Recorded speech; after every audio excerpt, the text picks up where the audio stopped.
So, Louis, we really haven't had a chance to talk to you since early in the offseason. Overall, what have your impressions been of the additions that have been made to this roster?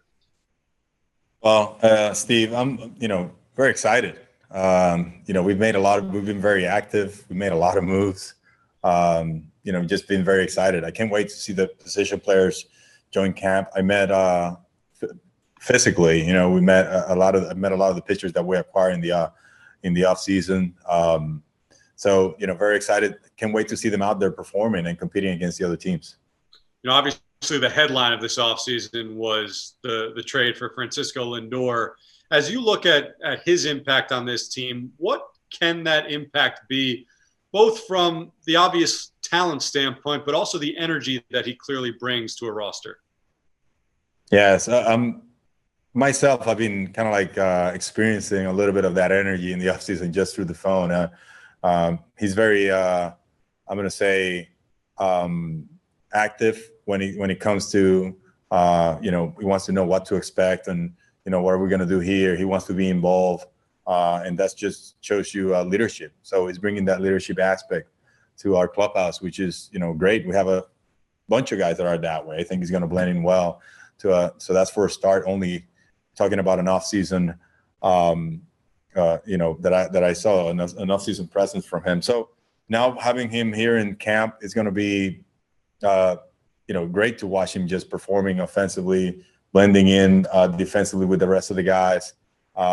His smile, his ideas. I mean, I'm envisioning a lot of things that he's going to be able to do in the spring that is going to be contagious for the rest of the guys. So, I can't wait. I can't wait just to go watch the guys blend in as a whole, starting on February 22nd. Louis, you've known Pete Alonso for a long time.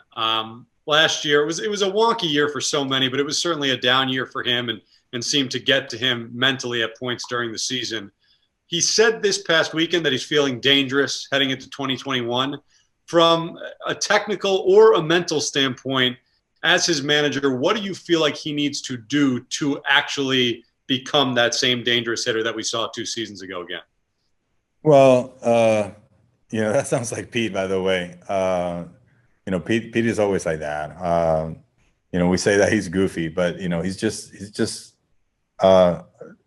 he loves baseball, and there's just different ways that he demonstrates that. And off the field, he makes great comments like this, historic comments like this, and on the field, I mean, you guys see it how hard he tries. And one of the things for him is to keep things simple. And I think Pete's such a strong and talented young man. Like, the simpler he is with things, especially in game time, then the more able for him to do special things, he is.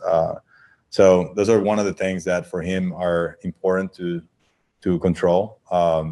He worked really hard in the offseason. I mean, you don't have to push him. I mean, he overdoes things. You actually got to pull him a little bit. But he's come a long way. I mean, we remember that unbelievable season he had in 19. Last year, I think with a little bit more breathing room towards the end of the season, he would have seen, Pete Alonso that we all know.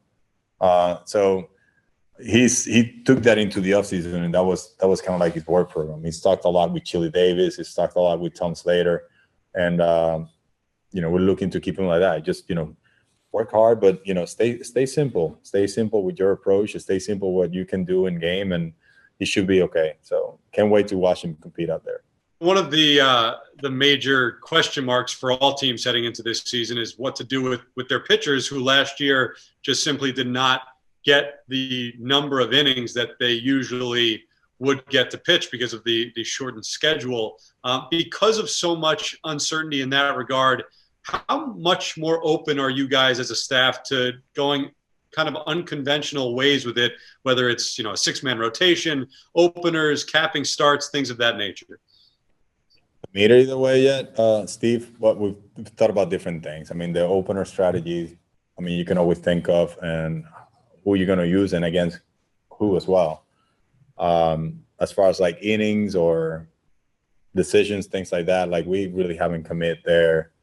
We're going to ramp up the guys. We're going to get him ready to a pitch count, and we're going to go out there in games and compete and then make decisions, according to how the game is going. But it's really tough to put out there like a number of innings or something like that. So that's kind of like what our approach is going to be, that I can share with you from the top of my head. But knowing that we had a short season and the guys didn't reach the inning number, like right now, that's just probably not going to dictate our decision on a game-to-game, as we're going after a win each day.